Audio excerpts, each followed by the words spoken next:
More than 1 million young Catholics pouring into Rome this weekend, celebrating the church's Jubilee for the youth, as Pope Leo XIV calls on them to follow Jesus' example. Reflect on your way of living. Seek justice in order to build a more humane world. Serve the poor, and so bear witness to the good that we would always like to receive from our neighbors. Be united with Jesus Christ in the Eucharist. Adore Christ in the Blessed Sacrament, the source of eternal life. Study, work, and love according to the example of Jesus. And joining us now is the Delbarton School headmaster, Father Michael Tidd. Father, it is an honor to have you on today. Thank you so much for joining us. Thank you, Sandra. It's a great pleasure to be here. As a Catholic, I'm encouraged to see so many young people there. What was your reaction?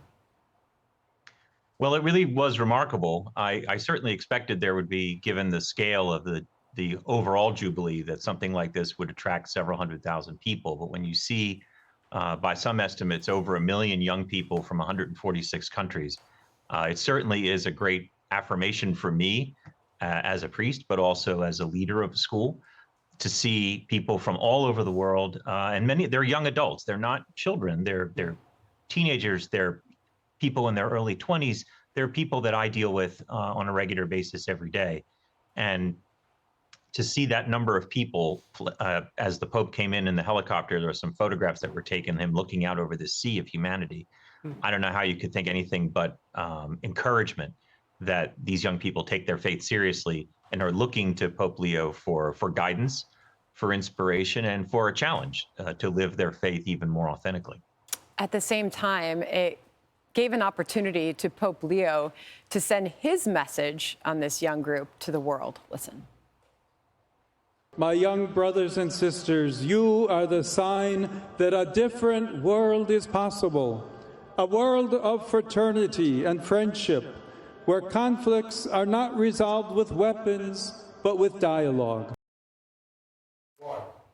And Father, as you just pointed out, you work and speak with these young people every single day. So what is it that you want to share about this young group of Catholics coming up?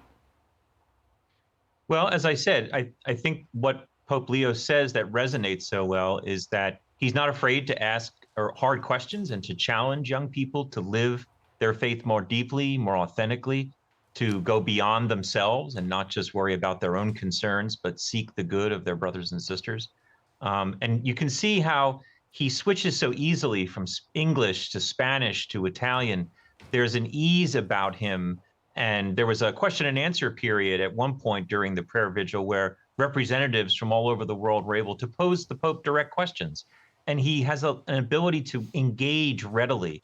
And you see that in his smaller audiences and the audiences at St. Peter's Square, and certainly even here, his ability to catch their attention and to have them listen to him, not as someone who's admonishing them or chastising them, but someone who's encouraging, like almost like a coach, encouraging them, motivating them to seek a deeper relationship with Christ, and also to bring the fruits of that relationship to their relationships with their brothers and sisters. I'm thinking of this as I see the Pope and I see that sea of young people.